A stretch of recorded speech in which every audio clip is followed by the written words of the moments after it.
আকাশবাণী খবর পড়ছি দেবব্রত মণ্ডল। প্রথমে বিশেষ খবর। প্রধানমন্ত্রী নরেন্দ্র মোদী ফ্রান্স ও স্লোভাকিয়া সফরের প্রথম দিনে ফ্রান্সের নিসে পৌঁছেছেন। সেখানে ভারতীয় সম্প্রদায় তাকে স্বাগত জানায়। ফ্রান্সে নির্ধারিত G7 সম্মেলনে আগামী সপ্তাহে মার্কিন রাষ্ট্রপতি ডোনাল্ড ট্রাম্প, প্রধানমন্ত্রী নরেন্দ্র মোদী সহ বিশ্বের অন্যান্য নেতারা বৈঠকে বসবেন। ইসরোর চেয়ারম্যান ভি নারায়ণন জানিয়েছেন, চাঁদের ওপর চরম শীতল পরিস্থিতির মধ্যেও দীর্ঘ সময়ে ল্যান্ডিং যানটি সচল রাখার মতো তাপ নির্গমন যন্ত্র বানাতে সক্ষম হয়েছে ভারত। মার্কিন রাষ্ট্রপতি ডোনাল্ড ট্রাম্প বলেছেন, হরমুজ প্রণালী উন্মুক্ত করে দেওয়ার লক্ষ্যে আজ ইরানের সঙ্গে চুক্তি স্বাক্ষরিত হবে, যদিও ইরান বলেছে চুক্তির কাঠামো এখনও চূড়ান্ত হয়নি। পাকিস্তান অধিকৃত কাশ্মীর উপত্যকায় প্রতিবাদী মঞ্চ ইসলামাবাদের সঙ্গে আলোচনার প্রস্তাব খারিজ করে দিয়েছে। বিশ্বকাপ ফুটবলে আজ ব্রাজিল মরক্কো এবং সুইজারল্যান্ড কাতার দুটি ম্যাচই 1-1 গোলে অমীমাংসিত অবস্থায় শেষ হয়েছে। আসছি বিস্তারিত খবরে। প্রধানমন্ত্রী নরেন্দ্র মোদী দুদেশের সফরের প্রথম দিনে আজ ফ্রান্সের নিসে পৌঁছেছেন। এই সফরে তিনি ফরাসি রাষ্ট্রপতি ইমানুয়েল ম্যাক্রোর সঙ্গে দ্বিপাক্ষিক বৈঠকও করবেন এবং পরে ভারত ইনোভেটসের সূচনা করবেন। বিশেষ আমন্ত্রিত হিসেবে তার G7 সম্মেলনেও যোগ দেওয়ার কথা। এদিন সে দেশের ভারতীয় সম্প্রদায় প্রধানমন্ত্রীকে নেগ্রেস্কো হোটেলে এক অনুষ্ঠানের মাধ্যমে স্বাগত জানায়। ফরাসি ও ইতালীয় নৃত্যশিল্পীরা ভারতীয় নৃত্যশৈলী পরিবেশন করেন। সফরের পরবর্তী পর্যায়ে আজই তিনি স্লোভাকিয়া যাবেন। সে দেশের বাতিস্লাভায় প্রধানমন্ত্রী স্লোভাকিয়ার রাষ্ট্রপতি পেলিগ্রিনি ও প্রধানমন্ত্রী ফিকোর সঙ্গে দেখা করবেন। চলতি মাসের 16 এবং 17 তারিখে তিনি ফ্রান্সের এভিয়ানে G7 শীর্ষ সম্মেলনে যোগ দেবেন। এই নিয়ে পরপর 8টি G7 বৈঠকে ভারতকে ডাকা হলো, যা এই দেশের প্রতি অংশীদার দেশগুলির বিশ্বাসকে তুলে ধরে বলে প্রধানমন্ত্রী সোশ্যাল মিডিয়ায় মন্তব্য করেছেন। ফ্রান্সে নির্ধারিত G7 সম্মেলনে আগামী সপ্তাহে মার্কিন রাষ্ট্রপতি ডোনাল্ড ট্রাম্প, প্রধানমন্ত্রী নরেন্দ্র মোদী সহ বিশ্বের অন্যান্য নেতাদের সঙ্গে বৈঠকে বসবেন বলে হোয়াইট হাউসের পক্ষ থেকে জানানো হয়েছে। ট্রাম্প প্রশাসনের একজন শীর্ষ কর্মকর্তা জানিয়েছেন, এই বৈঠকে মূলত অর্থনৈতিক উন্নতি, পণ্য সরবরাহ ব্যবস্থা, কৃত্রিম বুদ্ধিমত্তা, যৌথ বিনিয়োগ এবং বিশ্ব নিরাপত্তার মতো গুরুত্বপূর্ণ বিষয়গুলি নিয়ে আলোচনা হতে পারে। আগামী বুধবার G7 গোষ্ঠীভুক্ত দেশের নেতা, আমন্ত্রিত সহযোগী রাষ্ট্র এবং প্রযুক্তি ক্ষেত্রের শীর্ষ কর্তাদের সঙ্গে মধ্যাহ্নভোজে যোগ দেবেন ট্রাম্প। তবে তার ঠিক আগেই প্রধানমন্ত্রী নরেন্দ্র মোদীর সঙ্গে একটি দ্বিপাক্ষিক বৈঠক করার কথা রয়েছে মার্কিন রাষ্ট্রপতির। ভারতীয় মহাকাশ গবেষণা সংস্থা ইসরোর চেয়ারম্যান ভি নারায়ণন জানিয়েছেন, পারমাণবিক শক্তি দপ্তরের সঙ্গে যৌথভাবে তারা এমন একটি হিটিং সিস্টেম বা তাপ নির্গমন যন্ত্র বানিয়েছেন, যাতে চাঁদে অত্যন্ত ঠান্ডা আবহাওয়াতেও মহাকাশযানকে উষ্ণ রাখা যায়। গতকাল ইসরোর চেয়ারম্যান বেঙ্গালুরুতে একটি বৈঠকে বলেন, চন্দ্রায়ন 3 অভিযানের ল্যান্ডার বিক্রম পুরোপুরি সৌরশক্তি চালিত, কিন্তু তা চাঁদের উপর কেবলমাত্র 14 দিন সক্ষম থাকতে পারে। এবারে যে তাপ নির্গমন যন্ত্র বানানো হচ্ছে, তার মাধ্যমে ল্যান্ডারটি অন্তত 200 দিন চাঁদের অতি শীতল পরিস্থিতিতে ঠিকঠাক কাজ করতে পারবে। প্রধানমন্ত্রী নরেন্দ্র মোদীর উপস্থিতিতে আগামী 21শে জুন কলকাতায় আন্তর্জাতিক যোগ দিবসের অনুষ্ঠানে যোগ দেওয়ার জন্য যোগ সঙ্গম পোর্টাল চালু করা হবে। যোগ দিবসের অনুষ্ঠানের প্রস্তুতি নিয়ে পশ্চিমবঙ্গের স্বাস্থ্য সচিব নারায়ণ স্বরূপ নিগম গতকাল স্বাস্থ্য ভবনে বৈঠক করেন। আজ সকালে এই পোর্টালটি খোলার কথা। বিভিন্ন আবাসন, স্কুল, কলেজ, সরকারি প্রতিষ্ঠানের সবাইকে এই পোর্টালের মাধ্যমে যোগ অনুশীলনে যুক্ত হওয়ার জন্য তিনি আহ্বান জানিয়েছেন। এই জন্য লিঙ্ক পেতে হোয়াটসঅ্যাপ নম্বর থেকে 1800-315-7008 নম্বরে মিস কল দিতে হবে বলে তিনি জানিয়েছেন। এরপর ওই নম্বরে একটি লিঙ্ক যাবে, তার মাধ্যমে অনুষ্ঠানে যোগ দেওয়ার সুযোগ পাওয়া যাবে।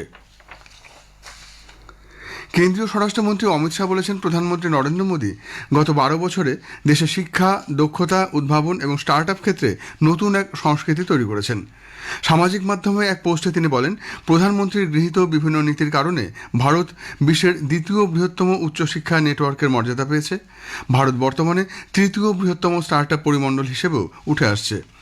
প্রধানমন্ত্রী নরেন্দ্র মোদীর নেতৃত্বে দক্ষতা উন্নয়ন ক্ষেত্রেও দেশে অভূতপূর্ব অগ্রগতি হয়েছে বলে শ্রী শাহ উল্লেখ করেন। IIT, এইমস সহ 12,000-এর বেশি বিশ্ববিদ্যালয়, 1,000-এরও অধিক খেলো ইন্ডিয়া কেন্দ্র এবং ইত্যাদির মাধ্যমে যুব সমাজ বিশেষভাবে উপকৃত হচ্ছেন বলে তিনি জানিয়েছেন।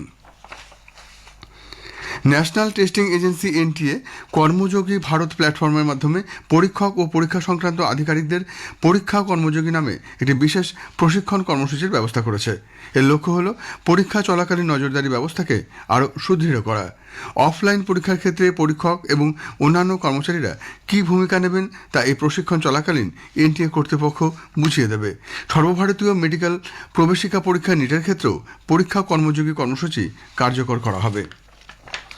মধ্যপ্রদেশের ইন্দোরে অনুষ্ঠিত 5 দিনব্যাপী ব্রিক্স কৃষি সম্মেলন গতকাল শেষ হয়েছে। সম্মেলন শেষে সর্বসম্মতভাবে ইন্দোর ঘোষণাপত্র গৃহীত হয়। খাদ্য নিরাপত্তা, কৃষক কল্যাণ, পরিবেশ বান্ধব কৃষিকাজ, কৃষি বাণিজ্য এবং ডিজিটাল কৃষি বিষয়ে তৈরি হয়েছে এই ঘোষণাপত্র।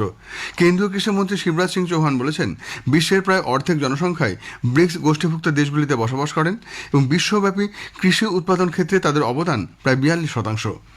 ইন্দোর ঘোষণাপত্র শুধু একটি চুক্তিপত্র নয়, বরং ব্রিক্স দেশগুলির সদিচ্ছা এবং অভিন্ন দায়বদ্ধতার প্রতীক।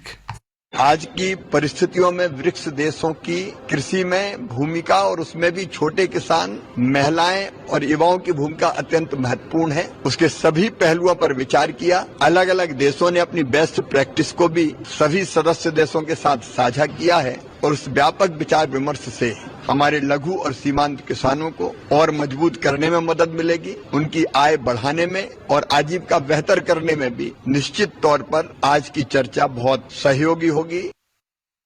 সম্মেলনে 4টি নতুন প্রতিষ্ঠানমূলক উদ্যোগের কথাও ঘোষণা করা হয়েছে। খবর শুনছেন আকাশবাণী থেকে। আসামের জোরহাটে ভারতীয় বায়ুসেনার AN-32 বিমান দুর্ঘটনায় 5 সেনাকর্মীর মৃত্যু হয়েছে। বায়ুসেনা ঘাঁটিতে অবতরণের সময় গতকাল বিমানটি ভেঙে পড়ে। এরপরই তাতে আগুন ধরে যায়। এই ঘটনায় squadron leader Prashant Singh, flight lieutenant Shubham Kumar, sergeant Jitendra Sharma, Agniveer Khemaram Kumawat এবং অগ্নিবীর দানিশ আলম প্রাণ হারিয়েছেন। দুর্ঘটনার কারণ অনুসন্ধানে একটি কোর্ট অফ এনকোয়ারি গঠন করা হয়েছে। এই ঘটনায় প্রতিরক্ষামন্ত্রী রাজনাথ সিং গভীর শোক প্রকাশ করেছেন। সমাজ মাধ্যমে এক বার্তায় তিনি বলেন, তাদের সাহস এবং দেশের প্রতি অবদান সর্বদা গর্ব ও কৃতজ্ঞতার সঙ্গে স্মরণ করা হবে। মার্কিন যুক্তরাষ্ট্রের রাষ্ট্রপতি ডোনাল্ড ট্রাম্প গতকাল বলেছেন, ইরানের সঙ্গে যুদ্ধে অবসানের লক্ষ্যে আজ একটি চুক্তি স্বাক্ষরিত হবে এবং এরপরই কৌশলগত গুরুত্ব সম্পন্ন হরমুজ প্রণালী সকলের জন্য উন্মুক্ত করে দেওয়া হবে। উল্লেখ্য, এর আগে পাকিস্তান ইঙ্গিত দিয়েছিল এ ধরনের একটি চুক্তি সম্পাদনের জন্য অনেক দূর কথাবার্তা এগিয়েছে।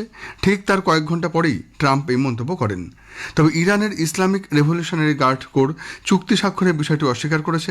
তারা জানিয়েছে যে চুক্তির কাঠামো এখনও চূড়ান্ত হয়নি এবং এই দিনটি নিয়ে ট্রাম্পের অস্বাভাবিক জেদের সমালোচনা করেছে। পাকিস্তান অধিকৃত কাশ্মীর উপত্যকায় সাধারণ মানুষের প্রতিবাদ ক্রমশ বেড়ে চলেছে। ইসলামাবাদ প্রতিবাদীদের সঙ্গে আলোচনায় বসতে চাইলেও জয়েন্ট আওয়ামী অ্যাকশন কমিটি সেই প্রস্তাব নাকচ করে দিয়েছে।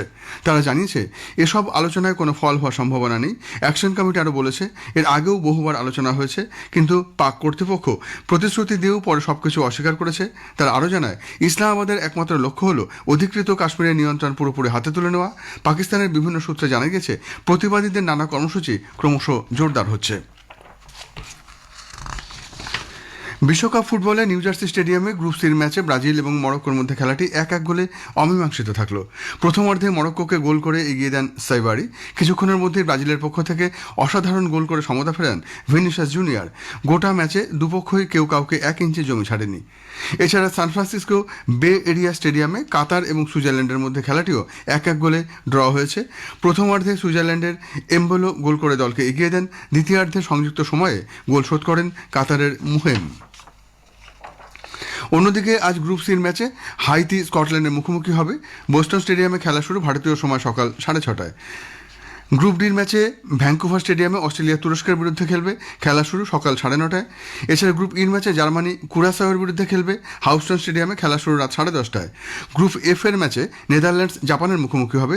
ডালাস স্টেডিয়ামে খেলা শুরু রাত 1:30টায়। মহিলাদের টি-20 বিশ্বকাপে ভারত আজ প্রথম ম্যাচে চিরপ্রতিদ্বন্দ্বী পাকিস্তানের বিরুদ্ধে খেলবে। এজবেস্টানে খেলা শুরু হবে ভারতীয় সময় সন্ধ্যে 7টায়। টি-20 আন্তর্জাতিক ক্রিকেটে পাকিস্তানের বিপক্ষে ভারতের রেকর্ড বেশ ভালো। এখনও পর্যন্ত হওয়া 16টি ম্যাচের মধ্যে তারা 13টিতেই জয়ী হয়েছে। ধর্মশালায় গতকাল সিরিজের প্রথম একদিনের ম্যাচে ভারত 7 উইকেটে আফগানিস্তানকে হারিয়ে দিয়েছে। শেষ করার আগে বিশেষ খবর আরেকবার। প্রধানমন্ত্রী নরেন্দ্র মোদী ফ্রান্স ও স্লোভাকিয়া সফরের প্রথম দিনে ফ্রান্সের নিসে পৌঁছেছেন। সেখানে ভারতীয় সম্প্রদায় তাকে স্বাগত জানায়। ফ্রান্সে নির্ধারিত G7 সম্মেলনে আগামী সপ্তাহে মার্কিন রাষ্ট্রপতি ডোনাল্ড ট্রাম্প, প্রধানমন্ত্রী নরেন্দ্র মোদী সহ বিশ্বের অন্যান্য নেতারা বৈঠকে বসবেন। খবর এখনকার মতো এ পর্যন্ত।